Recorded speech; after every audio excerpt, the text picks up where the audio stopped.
L'album que je vais vous présenter aujourd'hui, j'en suis certain, vous êtes nombreux à être passés à côté. Alors c'est pas un hasard, parce que la couverture est particulière. Elle fait penser à autre chose que le contenu de l'album. Alors je dirais pas que c'est dommage, parce que ça participe en fait à l'album. Mais du coup, beaucoup n'ont pas osé jeter un œil ou l'ouvrir. Moi je l'ai constaté plusieurs fois en le conseillant. Alors, on va reprendre un grand dicton. Il ne faut jamais juger un livre à sa couverture. Je sais que la couverture peut être accrocheuse, elle peut être parfois trompeuse ou parfois décevoir, mais ce qui compte, c'est le contenu. Alors, qu'est-ce que c'est que cet album? Cet album, c'est Sideshow. Alors, derrière Sideshow, vous allez retrouver qui? Vous allez retrouver un scénariste qui est connu, archi connu, parce que c'est une plume prolixe, puisqu'il s'agit de Corberan. Corberan, qu'est-ce qu'il nous a fait? Si je vous fais sa bio, il y en a pour des heures. Hein. On va commencer que par le Chant d'Estriche, qui est souvent ce qui est de plus connu ou presque, ou encore le Château Bordeaux, dans un autre genre. Hein, comme vous voyez, il touche un petit peu à tout. Donc, vous avez vu la couverture, maintenant je vais vous montrer l'intérieur. Vous allez voir que, hop, on n'est pas du tout dans le même esprit.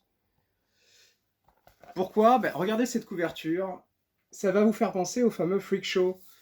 Tout ce côté un petit peu américain, période entre deux guerres, un peu bizarre, les cirques, ce genre de choses-là. Et c'est voulu. Pourquoi? Parce qu'on va suivre Charlie. Enfin, on va le suivre. On commence l'histoire, Charlie est mort. Hein. Bon, rassurez-vous, a priori, il n'était pas tout jeune. On va suivre en fait en flashback toute l'histoire de cet homme un petit peu particulier. Qu'est-ce qu'il avait de particulier? Eh bien, tout simplement, il avait un talent. Alors, je ne dis pas pouvoir, je dis talent, parce que ce pouvoir, ce talent, n'était pas actif, il était passif. Pendant la période de la Grande Dépression, c'est bien connu, tout le monde a eu à souffrir en Amérique à différents stades. La noirceur était au jour le jour. Et bien, ce qui a permis à toutes les créatures féeriques, et j'aimerais plutôt dire cauchemardesques, de ressortir. Et il y avait tellement de désastres un peu partout que forcément, ça passait un petit peu inaperçu. Alors de quelle créature je parle? On va parler de vampires, ou plus exactement de Nosferatu. Hein, on n'est pas dans du Bram Stoker, ou plus exactement du Coppola. On va parler aussi de loup-garou, on va parler de succubes et autres. Et le talent de notre héros, c'est justement de rendre inactif toutes les capacités de ces créatures. On va découvrir à travers les deux personnes qui sont allées sur sa tombe, à son enterrement, une jeune femme qui semble être sa fille peut-être, mais pas permis, le doute est permis, et puis un homme qui dit le connaître mais sans plus, mais qui dit en savoir plus sur lui que lui n'en savait. Bizarre aussi ça.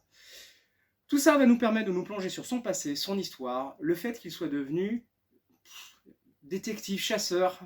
Entre les deux, son but, empêcher les créatures de faire du mal aux autres. Par contre, il agit toujours sur demande. Alors, chasseur, mais pas violent.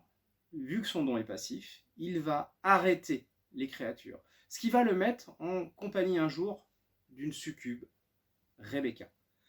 Ce duo un petit peu hors norme, c'est celui qu'on va suivre sur les chemins, puisqu'il doit l'emmener, l'arrêter.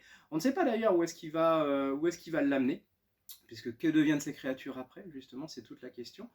Mais on se doute bien qu'il y a un lien très particulier entre ces deux personnages-là, et qui les a peut-être menés à cette finalité. On va suivre toute cette aventure, donc c'est un premier tome, hein, il y en aura plusieurs. On va essayer de comprendre ce qui se cache derrière, et puis c'est en même temps tout un visage de l'Amérique, de la Grande Dépression, mais d'un côté un petit peu, allez, un peu à la Tim Burton quelque part. Moi ça me rappelle un petit peu Big Fish, on retrouve un peu cette ambiance-là.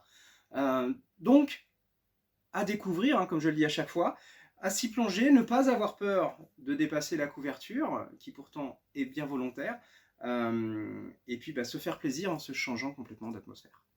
Alors, à très vite, bonne lecture, bonne découverte. Moi, cela étant, j'ai très envie de découvrir la suite.